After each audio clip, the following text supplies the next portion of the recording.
जंगल हुआ करता था। उस जंगल में एक हिरण था जो कि 1000 हिरणों के झुंड का सरदार था। उसके 2 बेटे थे, जिसमें से एक पतला, लंबा और चमकदार व चौकन्नी आंखों वाला हिरण था, जिसके शरीर पर हल्के लाल व कोमल बाल थे, जिसकी वजह से उसका नाम ब्यूटी था। जो दूसरा बेटा था वो भी पतला, लंबा व बड़ी आंखों वाला था और उसके शरीर पर भी कोमल ग्रे कलर के बाल थे, इसलिए उसे सब ग्रे कहकर बुलाते थे। जब वो दोनों हिरण पूरी तरीके से बड़े व जवान हो गए तो उस हिरणों के सरदार ने ब्यूटी और ग्रे को अपने पास बुलाया और कहा, मेरे बच्चों, अब मैं बूढ़ा हो चुका हूँ, इसलिए अब मैं वो सारे जरूरी काम नहीं कर सकता जो इन हिरणों के झुंड को सुरक्षित रखने के लिए जरूरी हैं। इसलिए मैं चाहता हूँ कि अब तुम दोनों मेरी इस जिम्मेदारी को संभालो। उस हिरण के सरदार ने अपने दोनों बेटों के बीच 500 हिरण बांट दिए और उन्हें जिम्मेदारी दी कि वो आज से अपने अपने हिरणों के झुंड का ख्याल रखने के लिए जिम्मेदार हैं। लेकिन कुछ दिनों बाद वो समय भी आ गया जिसकी उस बूढ़े सरदार को सबसे ज़्यादा चिंता रहा करती थी। असल में पुराने मगध राज्य में जब फसल पक जाती थी तो फसल को जंगली जानवरों से सुरक्षित रखने के लिए गांववासी अपने अपने खेतों के चारों तरफ विभिन्न प्रकार के उपकरण लगा देते थे। वह गहरे गहरे गड्ढे खोद देते थे और अगर कोई भी जानवर उनके खेतों पर फसल को नुकसान पहुंचाता मिल गया तो वो उसका शिकार भी कर देते थे।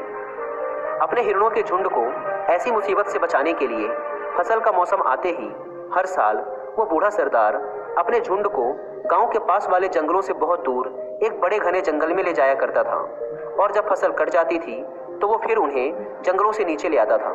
लेकिन समस्या ये थी कि उस घने जंगल का रास्ता कई गांवों से होकर गुजरता था और अगर इतने बड़े हिरणों के झुंड को सावधानी से ना ले जाया गया तो गांव वालों के द्वारा इन हिरणों के शिकार का डर हमेशा बना रहता था। लेकिन पिछले कई सालों से वह सरदार इस काम को बखूबी कर रहा था, बिना एक भी हिरण का शिकार कराए। पर क्योंकि इस बार इस काम की बागडोर उसके दोनों बच्चों के हाथों में थी, इसलिए उसने दोनों बच्चों को बुलाया और उन्हें वो सारी बातें बताई जो उन्हें इस सफ़र में याद रखनी थी अपने अपने हिरणों के झुंड को सुरक्षित रखने के लिए। क्योंकि वह खुद बहुत बूढ़ा हो चुका था, इसलिए वो इस यात्रा में नहीं जा रहा था। इसलिए उसने अपने दोनों बच्चों को और अधिक सचेत रहने के लिए कहा। ब्यूटी ने तो पिता की बात बड़े ध्यान से सुनी और उस पर विचार भी किया, लेकिन ग्रे ने पिता की बातों पर ज़्यादा ध्यान नहीं दिया और शाम होते ही वह अपने 500 हिरणों के झुंड को लेकर वहाँ से निकल पड़ा। उसने सारी रात यात्रा की, पर जल्दी पहुँचने के जुनून में उसने दिन में भी यात्रा जारी रखी और अपने लिए सबसे छोटे रास्तों का चयन किया जो कि गाँवों के काफ़ी पास से गुजरते थे। गाँव वालों को भी यह बात पता होती थी कि इस मौसम में हिरणों का झुंड यहाँ से गुजरता है, इसलिए बहुत से गाँव वाले शिकारी पहले से ही ताक लगाकर बैठे हुए थे।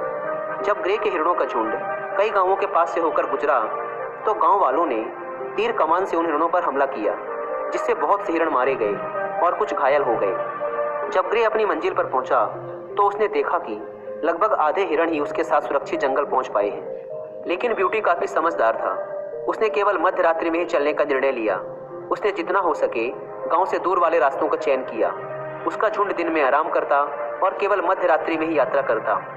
इस तरीके से 3 रात चलने के बाद ब्यूटी के हिरणों का झुंड बिना एक भी हिरण खोए अपने मंजिल तक सुरक्षित पहुंच जाता है। वे दोनों ही झुंड कुछ समय जंगल में बिताते हैं और जब सारी फसलें कट जाती हैं तो वो फिर से वापस अपने पहले वाले स्थान पर आने की तैयारी शुरू कर देते हैं। लेकिन ग्रे ने अपनी पिछली गलती से कुछ भी नहीं सीखा था। उसने फिर वही लापरवाही भरे अंदाज से और पहुंचने की जल्दी में किसी भी प्रकार की योजना नहीं बनाई और फिर से उसी छोटे रास्ते का चयन किया और दिन व रात अपने झुंड को लेकर दौड़ता रहा। परिणाम स्वरूप गांव वालों ने फिर उसके झुंड के हिरणों का शिकार किया और उसके मंजिल में पहुंचने तक उसके पास केवल कुछ ही हिरण बचे थे, जिसमें से ज़्यादातर घायल थे। लेकिन ब्यूटी ने अपने पुराने वाले समझदारी भरे तरीके से अपनी यात्रा शुरू की और एक भी हिरण का शिकार कराए बिना अपने मंजिल तक वापस सुरक्षित पहुंच जाता है। जब वह बूढ़ा सरदार यह देखता है तो वह ब्यूटी की समझदारी की बहुत प्रशंसा करता है और लापरवाही के दंड स्वरूप ग्रे को सरदार के पद से हटा देता है और उसके झुंड के हिरणों को भी ब्यूटी को सौंप देता है और अपने हिरणों के सामने खड़े होकर चिल्लाकर कहता है, जो बुद्धिमान और अच्छी क्वालिटी वाले लीडर्स को फॉलो करता है वो हमेशा सुरक्षित रहता है और लाइफ में आगे बढ़ता है, और जो ऐसे इंसान को फॉलो करता है जो मूर्ख है और जिसे खुद के अलावा दूसरों की कोई परवाह नहीं, ऐसे लोग हमेशा मुसीबत में पड़ते हैं और ख़त्म हो जाते हैं। दोस्तों, अगर हम अपने जीवन में देखें तो सच्चाई ये है कि हमारा लीडर हमारे ही अंदर है, हमारे दिल में है, हमारे दिमाग में है। ग्रे भी हमारे ही अंदर है और ब्यूटी भी हमारे ही अंदर है। ये पूरी तरीके से हम पर निर्भर करता है कि हम किसकी आवाज़ सुनते हैं, ग्रे की या ब्यूटी की। अगर हम ग्रे की आवाज़ सुनते हैं तो हम भी एक स्वार्थी होंगे और सिर्फ खुद के बारे में सोचेंगे और जल्दबाजी में कुछ भी डिसीजन ले लेंगे। लेकिन अगर हम अपने अंदर के ब्यूटी की आवाज़ सुनते हैं तो हम खुद के बारे में सोचने के साथ साथ हर उस चीज़ के बारे में भी सोचेंगे जो हमारे आसपास है, हमारी फैमिली, हमारे दोस्त, हमारा समाज और हमारा देश।